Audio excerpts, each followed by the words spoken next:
What is that invisible engine that really drives a team forward? It's not just about hiring the most talented people. It's about unlocking the potential they already have. Today, we're going to break down the science and the strategy behind motivation.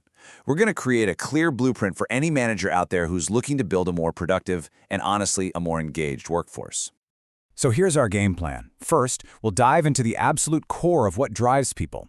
Then, we're going to explore a really powerful framework for leadership. After that, we'll uncover a surprising thing called the productivity paradox, give you a practical toolkit you can actually use, and finally, we'll put all those pieces together. Okay, so first things first. Before we can even think about influencing motivation, we have to get on the same page about what it even is. It's a word we throw around all the time, right? But what's the actual definition we're working with here? Okay, so here's the absolute key thing to wrap your head around. Motivation is an inner state. It's not some switch you can just flip on or command into existence. As a manager, your real job is to create an environment and provide opportunities that tap into this internal drive, guiding your team's actions toward that shared goal. And this is a perfect example of what we're talking about. Just think about Disney for a second. Their goal isn't just about selling park tickets, right? It's about creating magic. So their managers focus on influencing the inner state of their employees, their pride, their enthusiasm, to make sure that that bigger goal is met in every single interaction with a guest. So how do different management styles actually affect this inner state? Well, a researcher named Rensis Litgert came up with this brilliant framework that lays out 4 systems. Now, System 1 is called exploitative authoritative. It's basically pure fear and threats. But since that's pretty rare today, we're going to focus on the journey from System 2 all the way to the ideal, which is System 4, to see how motivation really evolves. Let's start with System 2.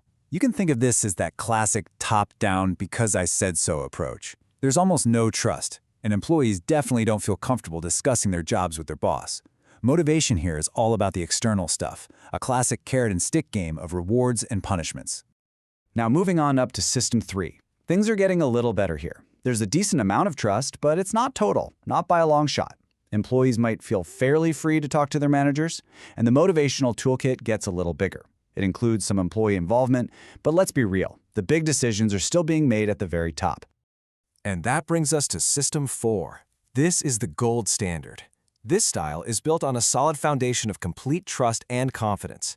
People feel totally free to discuss their jobs, motivation comes from working on shared goals and actually participating, and pretty much everyone is involved in the process. It's less of a hierarchy and more of a true partnership.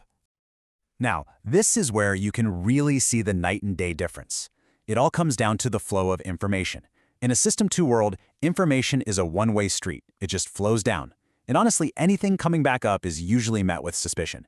But in System 4, information is like the lifeblood of the organization. It flows freely in every direction, up, down, and sideways, creating a team that's way more dynamic and responsive. Okay, so we've got these different systems. But does any of this really matter for the bottom line? Does it really make a difference? Oh yeah, it does. And this is where we get into something really interesting called the productivity paradox, which kind of blows up a lot of old school thinking about what makes a team productive. You know, it's a common belief, right? The tough, demanding, authoritarian manager who cracks the whip gets results. And sure, they can create a sense of urgency, but is that actually sustainable? Let's take a look at what the data tells us. And here it is, the paradox in plain sight. These authoritarian styles, like that System 1 we mentioned, can absolutely give you a jolt of productivity in the short term. Fear is a powerful but temporary motivator. But look what happens over the long haul. Productivity just falls off a cliff. Meanwhile, that trust-based System 4 style, it builds a bit more slowly, but it leads to significantly higher, sustained performance. It's a classic case of short-term gains leading to long-term pain. So why does that happen? Well, it's because System 4 isn't just about getting a task done. It's about building a solid foundation. It fulfills those core human needs we all have for respect and involvement, and that naturally leads to better relationships. And when people are actually part of the decision-making process, they understand the why behind their work, which means they're going to implement those decisions way more effectively. All right, so we get the why. We're all aiming for that System 4 environment, but how do we actually do it? What are the practical how-to tools we can use? Let's open up the Manager's Toolkit. Incentives, of course, are a huge piece of the puzzle. Monetary tools like bonuses and stock plans, yeah, they're great for linking pay directly to performance. But the real power, the long-term stuff, often lies in non-monetary incentives because they tap directly into those core human needs. Having a clear policy of promoting from within gives people a path to grow. Emphasizing quality work builds pride. These things create a deep, lasting commitment that connects right back to that System 4 foundation of trust and respect. Look, even in the best System 4 environment, performance issues are going to pop up. It's how you handle them that determines whether you build or break trust. The key is to make discipline constructive, not destructive. You're never attacking the person, you're just correcting an action. By focusing on the specific behavior, showing the right way forward, and always doing it in private, you maintain that person's dignity and you reinforce that foundation of trust. Okay, let's bring all these pieces together. It's time to assemble the final cohesive blueprint for building a motivated and seriously productive workforce. So if you take away one single thing from this, let it be this. There is no magic bullet. There's no single switch you can flip. Effective, lasting motivation isn't about finding one perfect incentive.